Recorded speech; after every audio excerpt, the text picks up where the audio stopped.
Liebe Kinder, so schön sind ihr wieder da verbunden mit uns. Und ich sage euch, wir haben wieder ein geniales Programm für uns vorbereitet. Aber zuerst wollen wir natürlich wissen, was erlebt echt der Fritzli wieder diese Woche für ein Abenteuer. Komm, wir schauen gerade mal schnell rein. Tada, tada, ich bin der Pirat Zottelbart. So, jetzt steige ich da mal ins Bötli.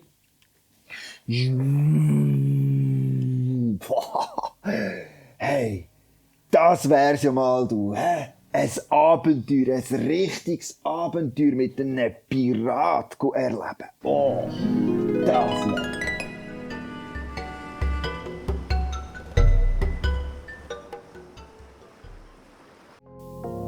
Wie es weitergeht mit dem Fritzli, das sehen wir ein bisschen später. Aber jetzt möchten wir einsteigen miteinander in eine Zeit von Lobpreis. Und wir haben heute zwei mega kompetente, gute Helferinnen, die uns im Lobpreis werden leiten. Emma und Luisa sind gekommen. Und hey, wenn du einmal möchtest mitmachen bei uns im Online Himmelwärts, dann schreib einfach schnell ein E-Mail. Ihr seht die E-Mail-Adresse hier eingeblendet und nehmt Kontakt auf mit uns. Es würde uns mega freuen, noch viel mehr Kinder dürfen dabei zu haben. Vielleicht möchtet ihr mal mitmachen bei einem Theater, vielleicht willst du einen Witz erzählen oder irgendetwas. Nehmt Kontakt auf mit uns. Wir fänden es mega lässig, mehr von euch dürfen drin zu haben. Und jetzt steigen wir gerade ein in den Lobpreis. Emma und Luisa übernehmen.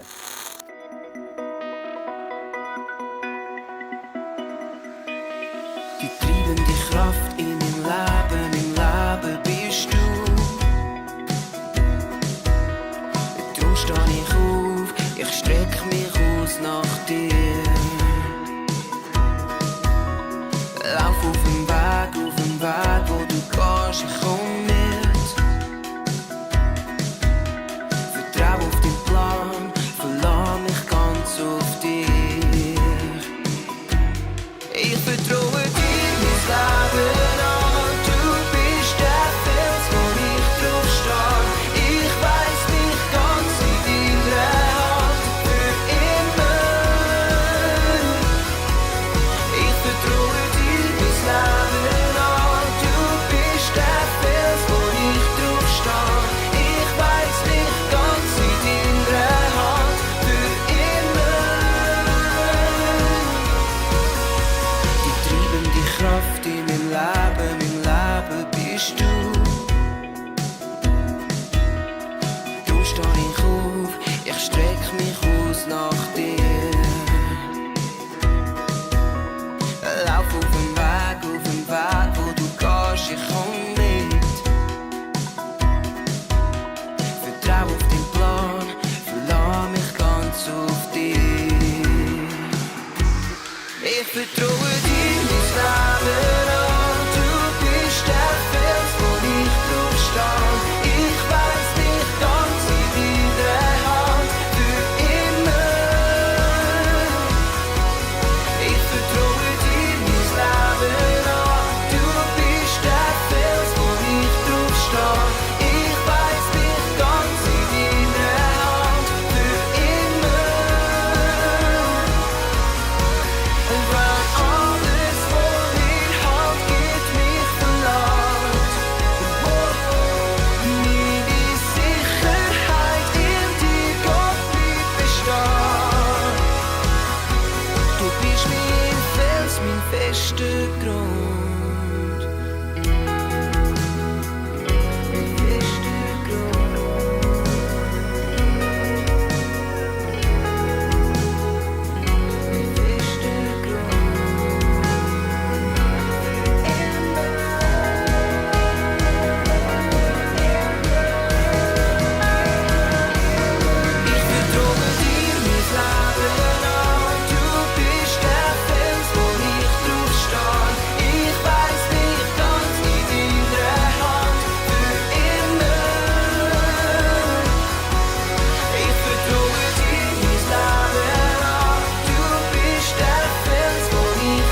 cool, dass Gott unser Fels sein darf, auf dem wir bauen dürfen und wir können Gott mega fest vertrauen. Und ich will Gott gerade Danke sagen und ihn loben und preisen in einem Gebet, weil Gott ist so gut zu uns. Ja, himmlischer Vater, danke vielmals, dass du der Fels bist, auf dem wir bauen dürfen. Danke, dass wir dich kennen. Wir wollen dir alle Ehre geben. Amen. Hey, und jetzt singen wir gerade das nächste Lied miteinander, das heisst «Dir alle Ehre geben». Und auch das Lied machen wir mit der Emma und mit der Luisa. Du bist Gott, dir will ich dienen und ich will dir alle Ehre geben. Du bist König, du bist Gott, dir will ich dienen und ich will dir alle Ehre geben. Ich gebe für ewig gehören dir allein. Und wenn mir nichts ruft, für den Rufen stehen.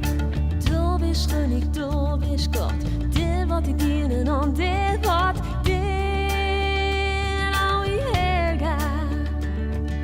Du bist König, du bist Gott, dir will ich dienen und dir will dir alle Ehre geben.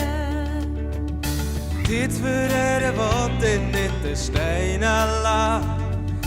Drum riefen niet zo er grad so laut ich kann.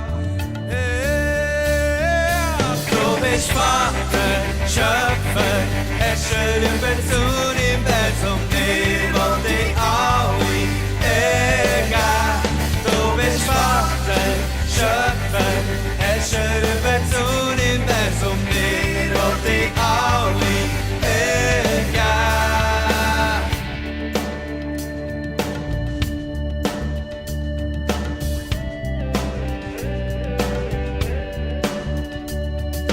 Du bist König, du bist Gott, dir will ich dienen und ich will dir alle Ehre geben.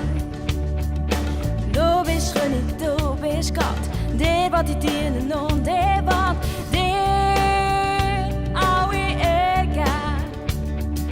Dies verreden wat ich nicht de stenen laat.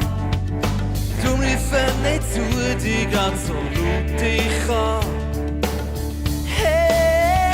Du bist Vater, Schöpfer, Herrscher über das Universum, dir will ich alle Ehre geben. Du bist Vater, Schöpfer, Herrscher über das Universum, dir will ich alle Ehre geben.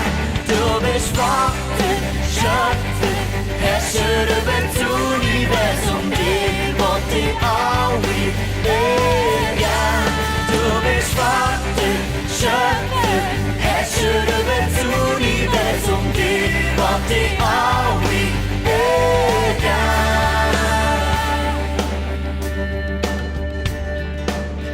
Ich will dir alle Ehre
So gut haben es Luisa und Emma gemacht.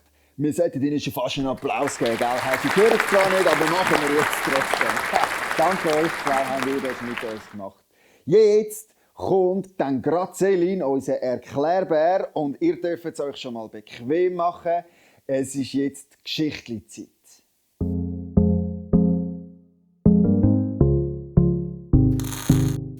Heute möchte ich euch wieder etwas mega Cooles und Spannendes aus der Bibel erzählen. Aber zuerst noch als kleiner Hinweis, auch heute gibt es wieder ein Rätsel und das Rätsel geht um den ersten Bibelvers, den ich euch sagen werde. Also, gut aufpassen und sonst schaut ihr dann einfach das Video nochmal. Es geht nämlich darum in diesem Rätsel, es ist ein Wortsuchrätsel, wo ihr die Wörter vom ersten Bibelvers finden müsst. Und wenn ihr die Wörter gefunden habt, könnt ihr sie anmalen und dann dürft ihr mir ein Foto davon schicken. Und all die mir es schicken, bei denen tue ich jemanden auslösen und der Gewinner bekommt dann etwas über. Was der Gewinner bekommt, sage ich euch dann später in diesem Video noch. Jetzt wünsche ich euch mega viel Spass und könnt gut zuhören. Und zwar möchte ich dich zuerst etwas fragen. Bist du schon mal verletzt worden oder hast du dir schon mal wehgetan? Es kann ja passieren, zum Beispiel, dass man beim Fußballspielen umgeht oder vielleicht hast du dir schon mal etwas angeschlagen. Vielleicht hat es eine Schürfwunde gegeben oder du hast sogar mal geblutet gehabt.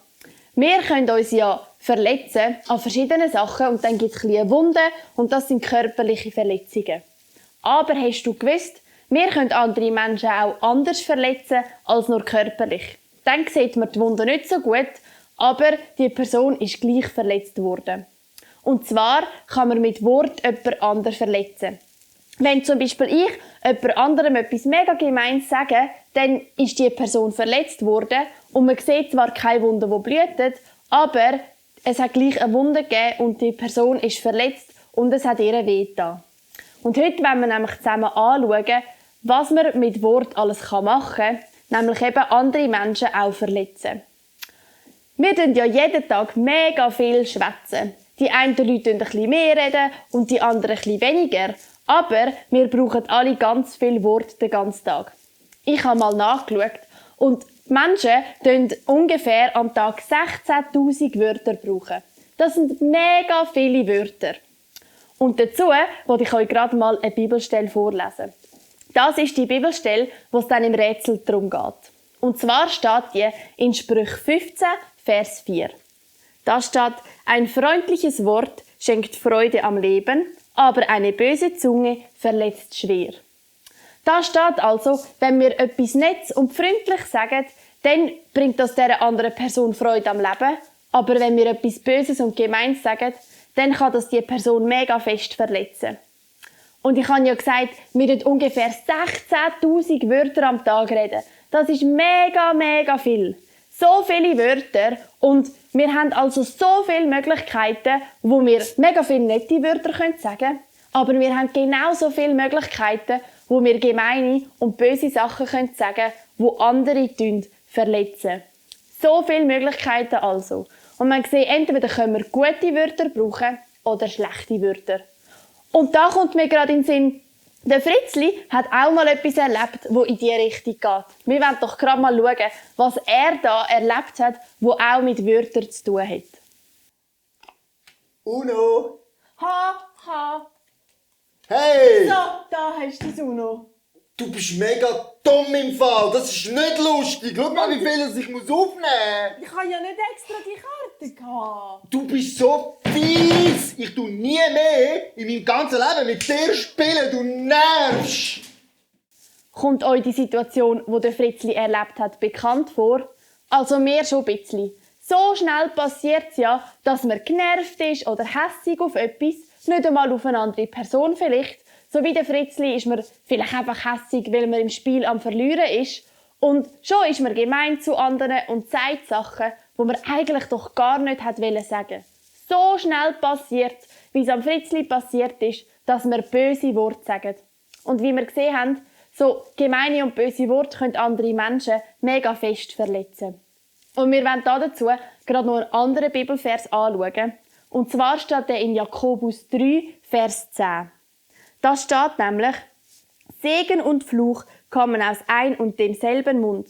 Aber genau das, meine lieben Brüder und Schwestern, darf es bei euch nicht geben.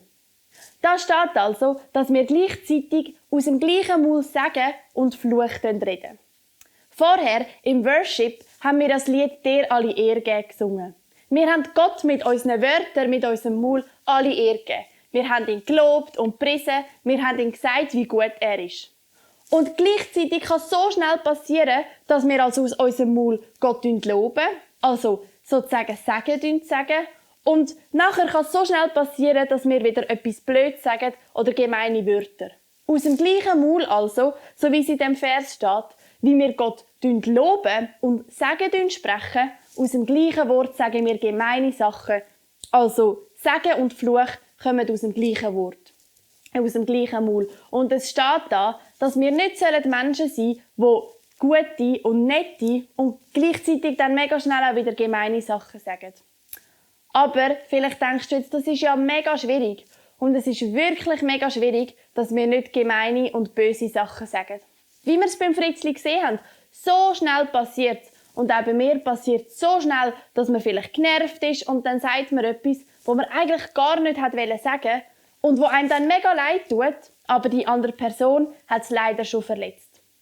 Aber wisst ihr was? Ich habe einen kleinen Tipp, was wir machen können, dass wir immer wie mehr gute und nette Sachen sagen und immer wie weniger böse. Und zwar, wo Jesus auf dieser Welt gelebt hat, sind ein paar Menschen mega gemein gewesen. Sie haben ihm schwierige Fragen gestellt, sie haben ihm gemeine Fallen gestellt. Ein paar Menschen sind wirklich fies zu Jesus. Und in diesen Situationen, ich weiss nicht, wie du reagiert hättest, aber mir wäre es vielleicht schon schwer gefallen, um immer nett zu sein und nicht eine gemeine Antwort zu geben. Aber Jesus hat bei all diesen Menschen, die gemein waren zu ihm, hat er nie ein böses Wort gesagt.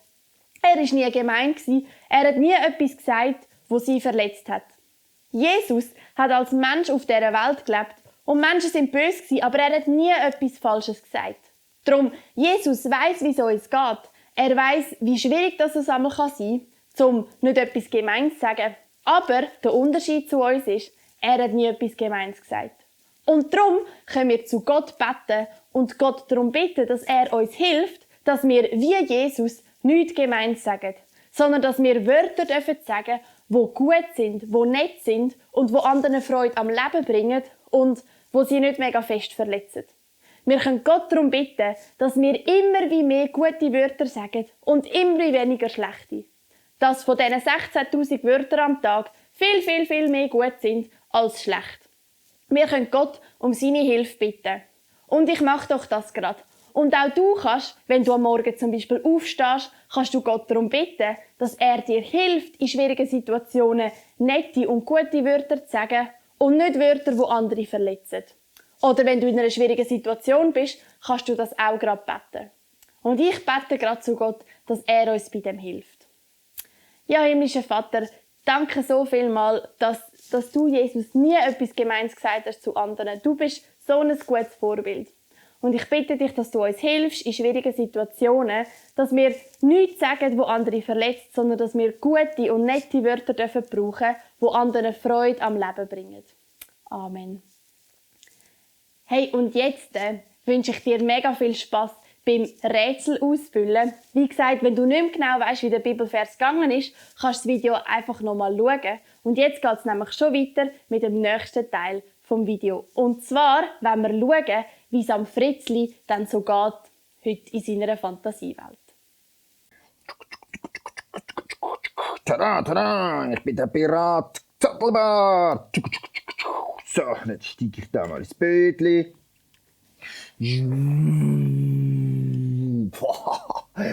Hey, das wär's ja mal, du. Ein Abenteuer, ein richtiges Abenteuer mit einem Pirat erleben. Oh, das wär.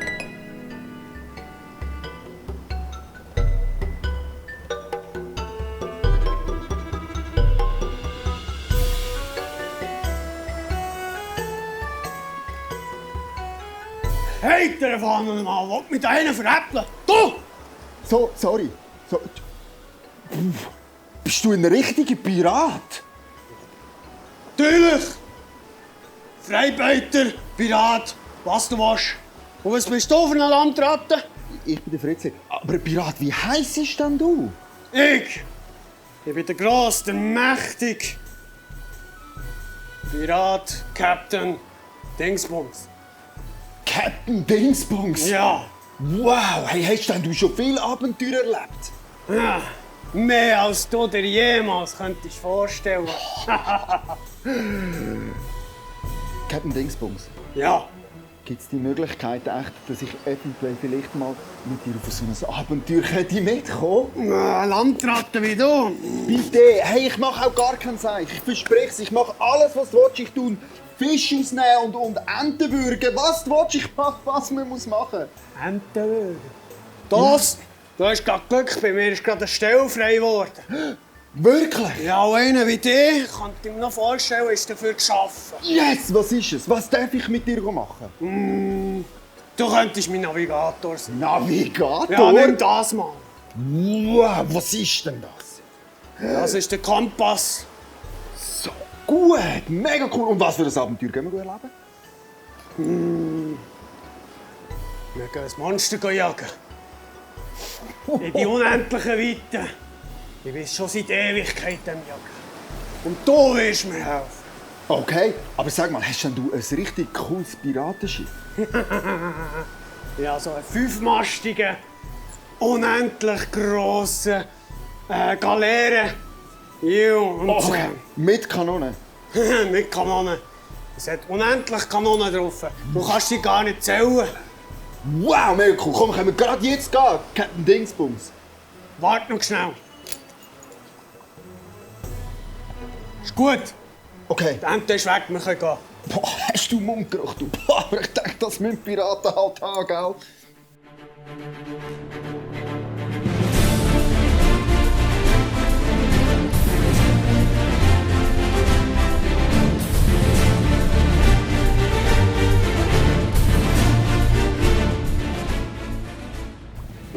Du, aber Matros! ja, was? Du paddeln! Ja, mit was denn? Dem, was du findest, denk. Okay. Du, aber Captain Dingsbums, Ja, willst du nicht auch helfen? das schaffst du schon. Weisst, ich muss die Richtung im Griff behalten. Okay, aber wo genau sind jetzt eigentlich die 5 Masten, die du da versprochen hast? Sind die unendlichen Kanonen? Das ist eine lustige Geschichte, weisst. Okay, erzähl. Ja, ich war eben letztens in einer Taverne und da hat es eben guten Pingu-Sirup gehabt. Und den wollte ich mir leisten, aber ja, da habe ich mein Schiff verkauft. Nein! Und jetzt musst du mit dem da unterwegs sein? Es ist ein gutes Schiff. Also eine gute Alternative, natürlich nicht zu bemessen mit meinem 5-Master. Aber es bringt's. Okay. Du, aber hast du nicht irgendwie noch etwas gesagt von dem Monster oder so? Wo ist denn das? Wo ist das Monster? Wow! Mach mir keine Angst. Und dann macht mir keinen Witz. Bleib dich still. Sorry. Alter Fahne.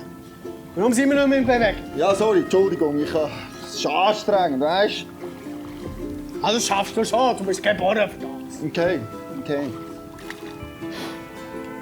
Du, aber jetzt sind wir da schon, weiss ich wie Oh, lange. warte. Dort, siehst du ihn? Nein, wo? Dort, der grüne Fleck. Wenn du farbenblind bist, ist er grau. Ah, ja, genau. Okay, und? Ja. Dort ist der Schatz vom gruseligen Hansli. Den will ich holen. Ja. Ist das so ein Abenteuer? Super, das ist noch viel besser als Aber dann Monster. musst du mehr Ruhe. Ja, dann würde ich sagen, jetzt hilfst du mir aber, ist gut. Ja, gib mir einen Paddel. Also, komm, kannst auch eins haben. Da. Okay, gehen wir mal Gut. vorwärts. Der gruselige Hansel. Er war mal in meiner Mannschaft. Beziehungsweise ich in seiner, aber das ist nicht Detail. Und dann hat er uns alle verraten. Und ist der Schokischatz selber vergraben. Er hat den Goldschatz. Aha, ja. Ja. Und die Idee ist, dass wir den Schatz holen und dann meinen 5-Master wieder kaufen. Und wenn ich dann wieder meinen 5-Master habe, dann gehört die Welt und das Meer mir. So. Hey! So giggelherzige Filme!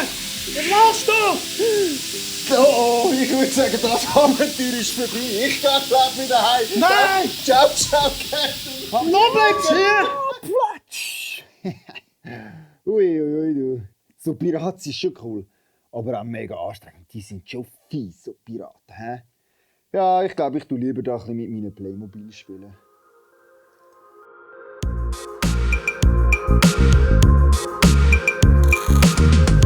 Heute war der Fritzli in der Fantasiewelt ja bei den Piraten. Und darum basteln wir etwas, das zu Piraten passt.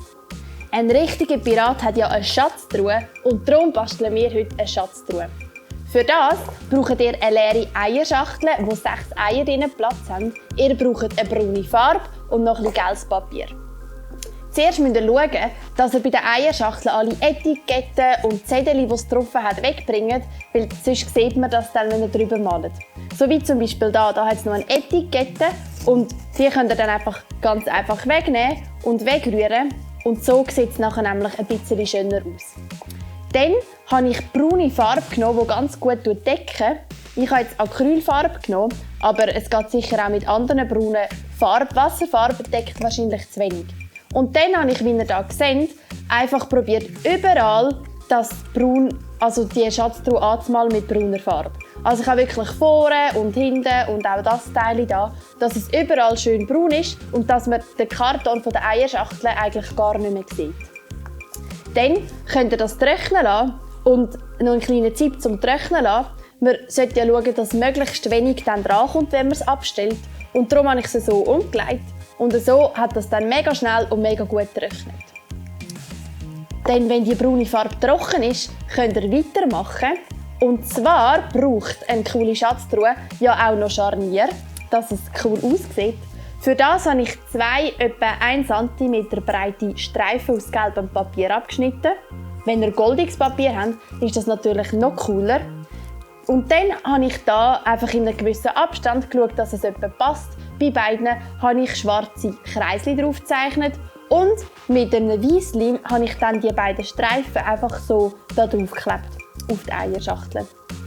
Und jetzt braucht die Schatztruhe natürlich noch ein Schloss, dass man sie abschliessen kann. Und da habe ich einfach das Teil, da seht ihr es vielleicht noch ein bisschen besser, das, was man da reindrückt, habe ich gel angemalt und dann mit einem schwarzen Stift habe ich da noch das Schloss drauf gezeichnet. Bei der einen Eierschachtel hat es nicht den Verschluss hier in der Mitte, sondern hat es 2. Und für das, wenn ihr ein Schloss machen wollt, könnt ihr anstatt das hier gel anmalen, könnt ihr einfach ein Zettel, etwa so gross, wie es ihr halt da Platz hat, ausschneiden mit gelber Farbe und auch dort ein Schloss drauf zeichnen und in der Mitte draufkleben. Und so habt ihr dann ein Schloss für eure Schatztruhe, wo man sie abschliessen könnte. Und jetzt könnt ihr die Schatztruhe mit ganz vielen coolen Sachen füllen. Und ich habe euch ja bei der Geschichte erzählt, heute gibt es ein Rätsel, wo es darum geht, um die Wörter vom Bibelvers herauszufinden. Und ihr könnt mir alle euer Rätsel einschicken, wenn ihr die Wörter gefunden habt. Ich tue dann auslösen und der Gewinner bekommt diese Schatztruhe über, und zwar gefüllt mit ganz vielen coolen Sachen, sodass es ein richtiger Schatz ist. Und jetzt erzählen wir euch gerade, was man mit dieser Schatztruhe für ein cooles Spiel daheim machen kann. Viel Spass beim Nachbasteln!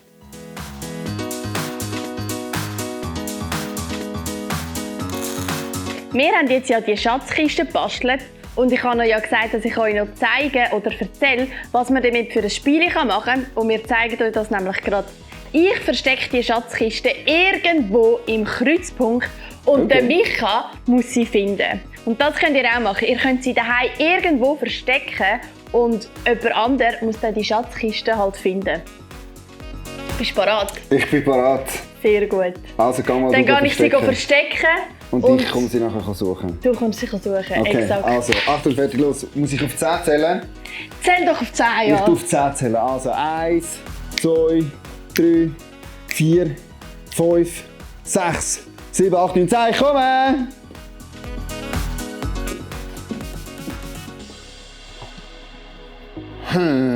Okay, wo könnte dann der Schatz sein? Auch. Ist er da? Da ist er nicht. Ah, da ist er nicht. Wo könnte er denn noch sein? Ist er echt da? Ist er nicht? Da irgendwo? Nein, auch nicht. Ist da innen noch jemand? Da ist er auch nicht. Da ist er auch nicht. Blöder Seich. Irgendwo in der Küche vielleicht? sind da versteckt. Auch nicht. Wo könnte denn der Schatz noch sein, du? Auch nicht.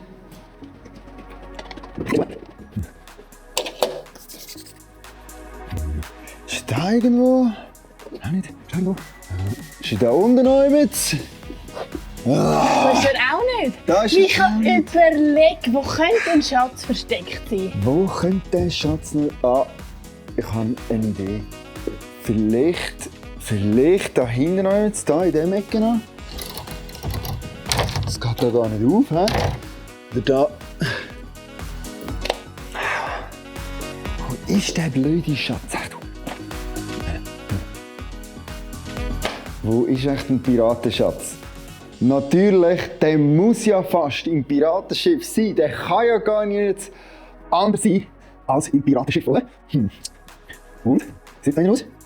Ah, haha! Da ist er! Da ist er, der Schatz. So gut. Hey, ich habe ihn gefunden. So gut. Wunderschöner Schatz. Hey, liebe Kinder, das war es für heute. Ich verabschiede mich schon mal von euch. Mega cool, dass ihr dabei gewesen. Ich freue mich auf nächste Woche. Aber bevor es jetzt ganz fertig ist, kommen wir noch mal ganz kurz rein, was echt der Fritzli für die nächste Woche für eine Fantasiewelt könnte reingehen. Kommen wir ganz kurz. Und nachher haben wir noch einen Elterntipp für die Eltern und wir sehen uns nächste Woche wieder. Bis dann, ciao zusammen. Asterix und Obelix. Das ist einfach schon ein super Büchlein, du. Das wäre auch mal ein Abenteuer. Asterix und Obelix.